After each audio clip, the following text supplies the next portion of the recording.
هذا العدد برعاية لي لابوراتوار غوش.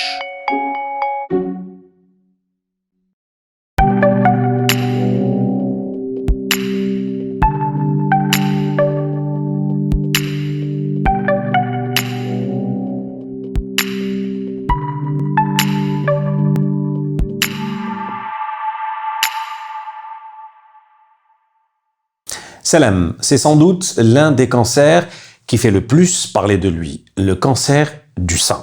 Nous sommes au mois d'octobre, octobre rose, et nous consacrons notre numéro d'aujourd'hui à cette pathologie. En Algérie, l'incidence est estimée à 14 000 nouveaux cas par an. يمكن القول أنه من أكثر أنواع السرطان التي يتم الحديث عنه، سرطان الثدي. في أكتوبر الوردي نكرس قضيتنا اليوم لهذه الحالة. في الجزائر يقدر الحدوث بحوالي 14,000 حالة جديدة كل عام. Des questions que nous poserons à notre invité du jour, en l'occurrence causes et facteurs de risque. À partir de quel âge une femme doit commencer à s'en inquiéter? Que veut-on dire par dépistage précoce? La mammographie se démocratise-t-elle? Comment vivre avec, traitement et prise en charge, bien sûr. الأسئلة اللي نطرحوها اليوم على ضيفنا، وفي هذه الحالة الأسباب وعوامل الخطر، في أي عمر يجب أن تبدأ المرأة في القلق من هذا المرض، ماذا نعني بالكشف المبكر، هل أصبح التصوير الشعاعي للثدي أكثر استعمال، كيف نتعايش مع المرض، العلاج والدعم بالطبع. حالتي هيلثي سي تو سويت، مرحبا بكم.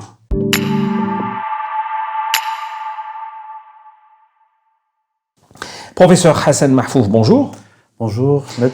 Vous êtes chef du service oncologie à l'EPH de Rouiba, Alger. Alors, le cancer du sein, on va dire que c'est vraiment le premier cancer dans le monde. Est-ce que c'est le cas en Algérie? Quelle est aujourd'hui la situation?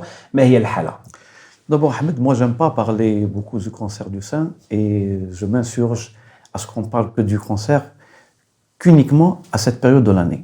On parle généralement du cancer en Algérie en octobre et en février parce que c'est l'anniversaire mondial du cancer.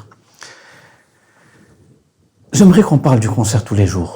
Parce que régulièrement, parce que le cancer, c'est une pathologie qui touche au moins 50 000 Algériens chaque année.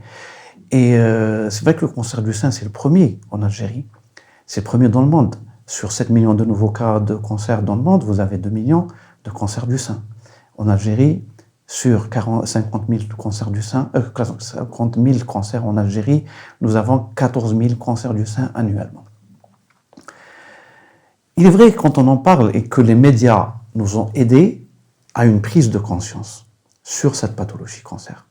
يعني الوسائل الإعلام ساهمت معنا باش ندخلوا في عقلية الجزائري والجزائرية الثدي، سرطان الثدي.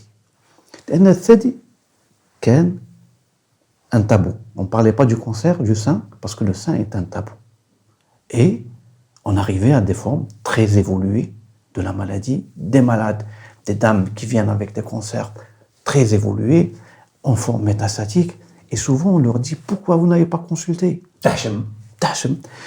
Et quand on voit l'autre partie, c'est que nous avons 80% de la population médicale algérienne qui est féminine. Donc en principe, quand vous allez voir un médecin femme ou même un médecin homme, vous lui dites monsieur, j'ai des cancers dans la famille. Et où il va vous poser la question, est-ce que vous avez des antécédents de cancer dans la famille? Et cela, donc, ce sera une frange de la population pour laquelle il y aura une surveillance très particulière. Vous avez des facteurs de risque qui sont, on va les décrire tout à l'heure. Vous avez senti un nodule, ou vous avez un écoulement mammaire, ou vous avez une déformation du sein, ou vous avez une rétraction du mamelon que vous n'aviez pas avant. Il faut aller consulter. Tous ces signes, on va en discuter après. Tout à fait. Mais sinon, le cancer du sein en Algérie, c'est le cancer le plus fréquent, puisque l'incidence du cancer en Algérie est de 62,5 pour 100 000 habitants. C'est le premier cancer tous sexes confondus. Il est suivi chez la femme par le cancer du côlon et du rectum et le cancer du col de l'utérus. Chez l'homme, c'est le cancer du poumon, c'est le cancer du côlon et du rectum qui est en premier. En second, le cancer du poumon. Et en troisième position, le cancer de la prostate. Pourquoi? Parce que la population est en train de vieillir. Ce n'est pas la population qu'on avait à l'indépendance, ce n'est pas la frange, la classe. Même le mode de vie est en train de changer. Le mode de vie et نمط الحياة تبدل وراح نتكلموا بعد على نمط الحياة لأن الجزائريين انقسموا على فرعين. الفرع اللي يتبع الدول الأوروبية c'est ceux qui sont occidentalisés et ceux qui se sont orientalisés. D'accord. Alors, le nombre de cas ne cesse d'augmenter d'année en année. Connaît-on aujourd'hui les raisons, les facteurs de risque, الأسباب وعوامل الخطر, professeur? Parler d'un facteur de risque pour le cancer, c'est un peu délicat. Pourquoi? Parce que c'est un ensemble de facteurs qui font que le cancer soit présent dans un organisme. Si on prend le cancer du sein, d'abord on va parler de la femme elle-même. La ménarchie précoce. العادة qui تجي في المرحلة البدائية من الحياة يعني inférieur à 2 ans أقل من 12 سنة وعندك بعد 50 سنة les femmes qui ont une ménopause tardive, c'est-à-dire vers 55 ans, cette frange, la fenêtre oestrogénique est allongée. Donc, dans cette population, il y a fréquence des cancers du sein. Deuxièmement, l'âge, à partir de 50 ans pour les sociétés européennes et à partir de 45 ans pour les Algériennes et les Maghrébines, on a le cancer du sein. Donc, c'est un facteur de risque. Deuxièmement, est-ce que cette dame a eu des enfants ou elle n'a pas eu d'enfants? Si elle n'a pas eu d'enfants, si elle a eu peu d'enfants, il y a un facteur de risque de cancer du sein. L'allaitement, est-ce qu'elle a allaité ou pas? Maintenant, on va passer dans les antécédents familiaux de la dame. Est-ce qu'elle a eu des antécédents familiaux de cancer du sein, du cancer de l'ovaire, du cancer de l'endomètre? Est-ce qu'elle a eu des antécédents personnels de cancer du sein et du cancer de l'ovaire ou de cancer de l'endomètre? Ce sont des facteurs de risque. Deuxièmement, ce qu'on n'a pas dans nos sociétés, l'alcoolisme, le tabagisme, l'obésité ou la... Donc, ils encouragent. Ils encouragent, c'est des facteurs de risque. L'obésité, après il y aura l'alimentation. Donc l'alimentation riche en viande et en sucre, pauvre en végétaux et en fruits. Cela sont des facteurs de risque. Après, la contraception orale. Alors, il est inadmissible dans notre pays que vous rentrez dans une dame rentre dans une pharmacie et elle achète les contraceptifs oraux sans ordonnance. C'est pas normal. Les contraceptifs oraux sont prescrits par des médecins spécialistes et sont suivis en consultation avant de prescrire un inducteur d'ovulation, avant de prescrire les médicaments de la ménopause, avant de قبل ما نستعملوا هذه الحبوب المانعة للحمل لازم نروحوا عند الطبيب ونديروا الفحص ويدير لنا التشخيص قبل ما نبداو الادويه هذوما. Alors, on va rester un peu dans le même sillage et nous allons écouter, si vous permettez, professeur, le docteur Amina Abdelwahab. Elle est scénologue au CPMC, Centre Pierre et Marie Curie, hôpital Mustapha d'Alger. Nous parler notamment de l'impact de la maladie sur la vie familiale de la patiente, mais aussi sur l'aspect de la multidisciplinarité de la prise en charge. On l'écoute et on revient juste après. Quand une femme a un cancer, je vous ai dit, c'est toute la famille qui est perturbée. Donc انا نقول يعني المحيط العائلي هذاك وحتى المجتمع رايح يتهول.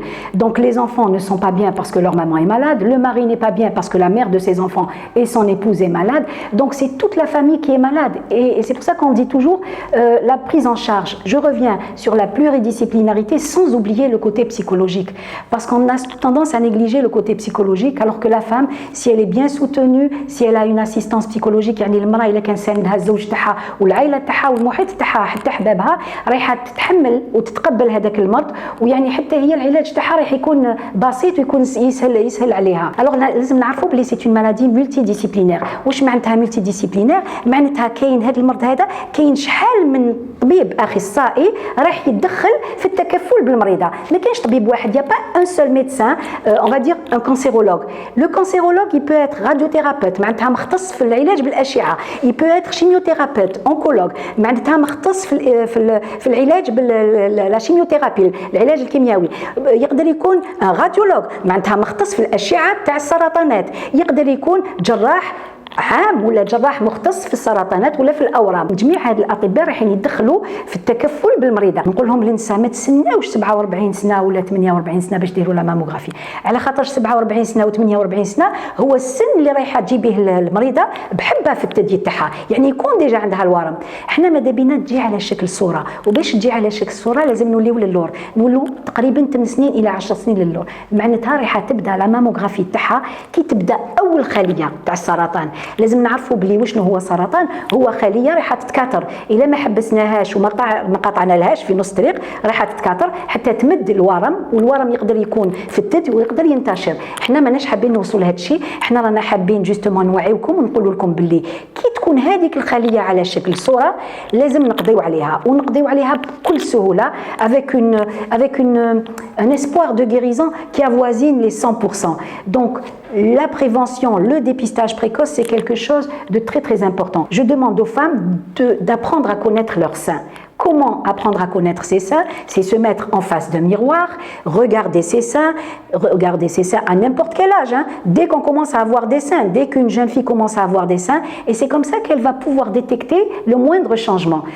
Donc, après avoir vu en face d'une glace, elle va se toucher les seins. Elle va aller même sous les creux axillaires, donc pour voir s'il n'y a pas de ganglion, parce qu'il y a des cancers qui se révèlent par un ganglion sous le bras. Donc, elle va se palper et voir s'il n'y a rien du tout. C'est bon, elle n'a pas 40 ans, elle peut rester tranquillement chez elle. Maintenant, s'il y a quelque chose, même si elle n'a pas 40 ans, il faut qu'elle se présente chez le médecin, un médecin généraliste, un médecin de famille. زمان كانت عندنا une seule chimiothérapie, une seule hormonothérapie, ودرك الحمد لله كاين عدة يعني طرق نقدروا نعالجوا بها المريضه، يعني نتكلموا على الادويه. كاين حتى درك علاج مصوب، on appelle ça la thérapie ciblée. Donc depuis quelques années شفنا باللي كاين يعني واحد الفعاليه تاع العلاج هذا المصوب، لا thérapie ciblée باقل مضاعفات. على خاطرش حنا اون ديزي توجور بلي لا شيميوثيرابي سي ان تريتمون كي افوغ، رايح يقتل كامل الخلايا، ولكن العلاج المصوب اللي هو لا ثيرابي سيبلي رايح يفا سيبلي يعني بلاصه معينه من السرطان. La vie des malades a changé, la vie des malades après le cancer a changé. Donc elle a changé sur tous les plans. معناتها المريضه راهي تعيش عندها يعني تقدر عندها امل انها تعيش اكثر، نقدروا نقولوا تعيش توكور وتعيش مليح، يعني لغه اون في كونفورتابل باسكو حنا نعرفوا بلي سرطان كاين المضاعفات تاعو اللي تبقى يعني حتى تبقى بعد العلاج حتى عوام بعد العلاج تبقى هذوك المضاعفات اثر، ولكن درك كاين امكانيات اللي رايحه تنقص من نسبه هذه المضاعفات. دونك maintenant il y a des thérapies qui peuvent nous aider à avoir moins d'effets secondaires par rapport au traitement. اليوم on a constaté que les femmes continuent à travailler, même quand elles ont un traitement. Parfois, c'est des comprimés. تروح تجيب les comprimés تاعها وتكمل الخدمة تاعها، يعني تكون عندها حياة عادية وطبيعية. درك راهو عندنا الاختيار، نخيروا أحسن علاج لكل مرة، يعني c'est le traitement à la carte. كل مريضة رايحة تتعالج يعني avec un traitement personnalisé. Voilà, donc on vient de voir un peu tous ces aspects abordés par le docteur Abdelwahab. J'aimerais avoir votre réaction, professeur Mahfouz, sur cet aspect de multidisciplinarité de la prise en charge du cancer du sein. Bien sûr, quand on a été à la grande école du CPMC, dès le départ, il y avait une RCP qui a été organisée en scénologie, qui se réunit tous les mardis, et on prenait en charge les dames qui avaient un cancer du sein, donc qui venaient, elles sont examinées par le scénologue, l'oncologue médical, le radiothérapeute, le pathologiste et le cytologiste. Et même le radiologue, avait des radiologues, avait des imageurs avec nous. Donc déjà, depuis des années, depuis 96, ce noyau était formé déjà au CPMC. C'est-à-dire qu'on ne prenait pas en charge une patiente tout seul, mais un ensemble de praticiens, de spécialistes qui vont s'organiser pour que cette patiente, pour que les soins seront centrés sur la patiente. Et comme vous le savez, pour le cancer du sein, on ne parle pas d'un seul cancer du sein maintenant. Il y a plusieurs cancers du sein. C'est plusieurs types de cancers du sein. Déjà, selon l'âge, selon le type histologique, selon les récepteurs hormonaux, selon le statut HER, tout ça sont des facteurs qu'on doit prendre en compte pour prendre en charge des patientes. Très bien. Alors, on fait de l'éducation thérapeutique, donc on a envie de donner plein de conseils à celles et ceux qui nous regardent aujourd'hui. Le dépistage et le diagnostic précoce, professeur, يعني الفحص والتشخيص المبكر وش هي الفايدة تاعو؟ À quoi il sert? Il faut dès le départ faire la part des choses entre ce qui est dépistage, qui va s'adresser aux dames, de dépistage du cancer du sein, il va s'adresser aux dames qui n'ont aucune symptomatologie. D'accord. Donc, Aucun signe. aucun signe. Donc, le cancer du sein, on sait que la première cellule, entre la première cellule et le nodule palpable, il se passe 9 ans. Ça, on le sait. Donc, il faut aller faire, comme par exemple en Algérie, vous avez l'incidence du cancer du sein la plus fréquente, c'est à partir de 45 ans. On va revenir 9 ans en arrière pour commencer, c'est-à-dire vers 35 ans. 35, 36, la femme doit consulter. Doit consulter. Et il y a l'autopalpation d'abord. C'est à 5 jours après les règles, après les menstruations. Donc, la dame commence à se faire des autopalpations. Si elles sont un nodule, là, on va plus parler de dépistage. Ou c'est bon. Donc là, on va parler du diagnostic précoce. Mais le dépistage va s'adresser aux femmes qui n'ont aucune symptomatologie, aucun signe, qui vont venir. C'est des dépistages généralement qui sont organisés. Elle va faire sa mammographie. La mammographie, il y a 2 incidences, une incidence de face, une incidence en oblique externe. Et donc, il y a une première lecture par un radiologue et une deuxième lecture, voire une troisième lecture par d'autres radiologues. C'est des radiologues qui ne font que du dépistage. Donc, pour faire du dépistage, pour être radiologue agréé pour faire du dépistage du cancer du sein, il faut faire au moins 2000 mammographies par an. D'accord. Pour être expert. Et donc, après, on les classe selon les classifications radiologiques. Celles qui ont une classification 4 ou 5, ceux-là, ce sont des dames qui ont donc un cancer du sein qui a été diagnostiqué. Donc, on va continuer à faire la microbiopsie, à faire d'autres examens. يعني يتبعوا العلاج تاعهم. التشخيص تاعهم. ندخلوا بعد في التشخيص. Le diagnostic précoce, التشخيص المبكر هو النساء اللي يكون عندهم أعراض سواء ورم ولا سيلان في الثدي تاعها ولا تشوه الثدي تاعها، هذيك تروح تعمل التشخيص. التشخيص سي توجور لا ماموغرافي، الفحص بالاشعه، ومن بعد التشريح لا pathologie qui va dire est-ce que c'est une tumeur bénigne ou c'est une tumeur maligne. Très bien. Alors, professeur, les traitements. La médecine évolue. Aujourd'hui, il y a des traitements innovants, des thérapies innovantes. Qu'est-ce que vous pouvez nous dire là-dessus? Alors, quand vous dites la médecine évolue, le cancer, la thérapie du cancer évolue encore plus vite. Ce qui est évident aujourd'hui ne sera pas évident demain. Parce que le mode de vie change. Non, les thérapeutiques, la recherche, surtout pour le cancer du sein, donc il y a beaucoup de recherche qui se fait. Donc, ce qui est évident aujourd'hui peut ne pas être évident demain. Et moi, le terme thérapie innovante, je l'aime pas beaucoup. Pourquoi? Parce que quand vous dites thérapie innovante, donc c'est des thérapeutiques qui sont sorties hier ou avant-hier. Donc, il faut faire la part des choses entre ce qui est thérapie ciblée et immunothérapie. Donc, beaucoup de gens parlent d'immunothérapie comme thérapie innovante. C'est vrai, l'immunothérapie dans le cancer du sein, par exemple, elle est nouvelle dans le cancer du sein. Quand on va parler des thérapies ciblées, donc les thérapies ciblées, c'est des thérapies qui vont toucher le cœur de la cellule tumorale pour bloquer un mécanisme de réplication de l'ADN. Par exemple, on va prendre le statut HER. Le statut HER, les dames qui avaient un statut HER positif, le statut HER était un facteur de mauvais pronostic. Quand vous allez mettre un traitement par les anti-HER, donc vous allez corriger cette anomalie, et donc ces dames vont avoir une espérance de guérison, de vie et de survie et de guérison, qui est similaire à celles qui n'ont pas cette amplification du gène HER. Alors, professeur Mahfouf, quels sont vos conseils, vos recommandations finalement pour une prise en charge collective, j'ai envie de dire? يعني النصائح والتوصيات للوعي الجماعي. Premièrement, il faut toujours parler du cancer toute l'année.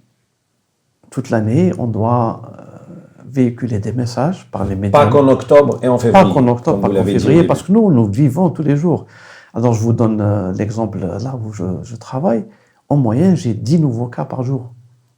de cancers par jour. Je fais, avec mon équipe, 1500 nouveaux cas par an, et on fait jusqu'à 18 000 hospitalisations. Donc c'est immense.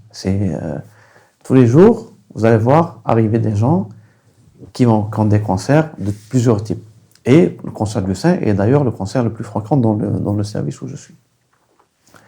Donc ce qui est important pour moi, c'est qu'on en parle et que les médias lourds, la radio, qu'on parle, les associations, tout le monde va converger vers une chose, c'est le dépistage et le diagnostic précoce. Parce que le meilleur traitement du cancer en réalité, c'est ça, c'est la prévention. Quand on parle de prévention du cancer du sein, c'est une bonne hygiène de vie. C'est faire de l'activité physique. C'est une bonne alimentation. C'est des traitements, des contraceptions, des médicaments de contraception oraux, inhibiteurs, les médicaments de la ménopause, etc., qui vont être organisés et traités et suivis par des spécialistes, pas anarchiquement. Donc, une fois qu'on va réussir ce challenge, le nombre de patientes qui auront des cancers du sein évolués va baisser. Donc, quand il va baisser, nous allons avoir affaire qu'à la chirurgie ou la radiothérapie et oublier tout ce qui est thérapie innovante, chimiothérapie, etc., les traitements agressifs pour la malade. Ça, d'un côté.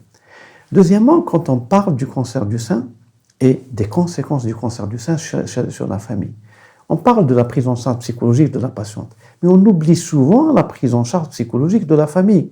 Parce que souvent, ces dames sont répudiées parce qu'elles ont un cancer du sein. Donc, il faut prendre en charge aussi bien la patiente et son entourage. L'aspect sociétal. L'aspect sociétal. Cette dame qui a un cancer du sein, qui est guérie de cancer du sein, il faut la réinsertion sociale de cette patiente qui est guérie. Cette dame, elle est guérie, elle a eu un cancer du sein, elle est guérie, une réinsertion sociale. Donc après, il faut qu'elle reprenne son activité et sa place dans la société. Tout ça, c'est important, c'est des éléments à prendre en compte pour une prise en charge adéquate du cancer du sein. Parfait. Alors, quelques minutes, professeur, pour terminer. Comme d'habitude, les questions des internautes sur les plateformes web habituelles sur lesquelles nous diffusons. Rapidement, les réponses, si vous permettez. Alors, porter des soutiens-gorge avec armature est-il nuisible? Oui, il y a des études qui disent que c'est nuisible. Moi, je ne le recommande pas d'ailleurs. Et pourquoi? Parce qu'il y a un drainage lymphatique qui doit se faire normalement. Et donc, quand vous mettez des armatures, quand les dames mettent des soutiens-gorge avec des armatures, ça bloque le retour, le drainage lymphatique. Donc, ça peut occasionner des donc à déconseiller. Très bien. Deuxième question, la pilule contraceptive présente-t-elle un risque?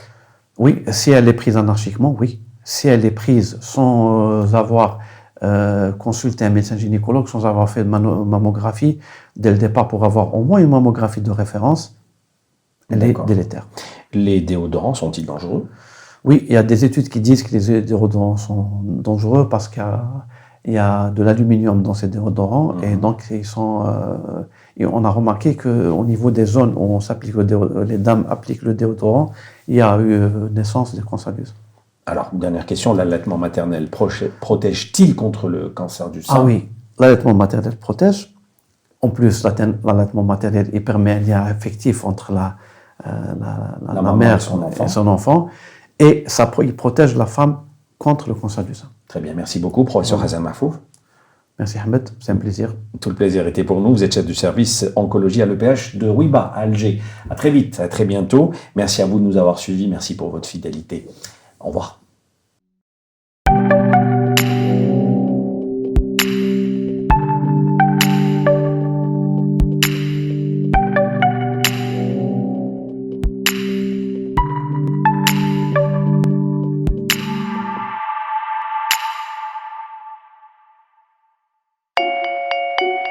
هذا العدد برعاية لابوغاتوار غش.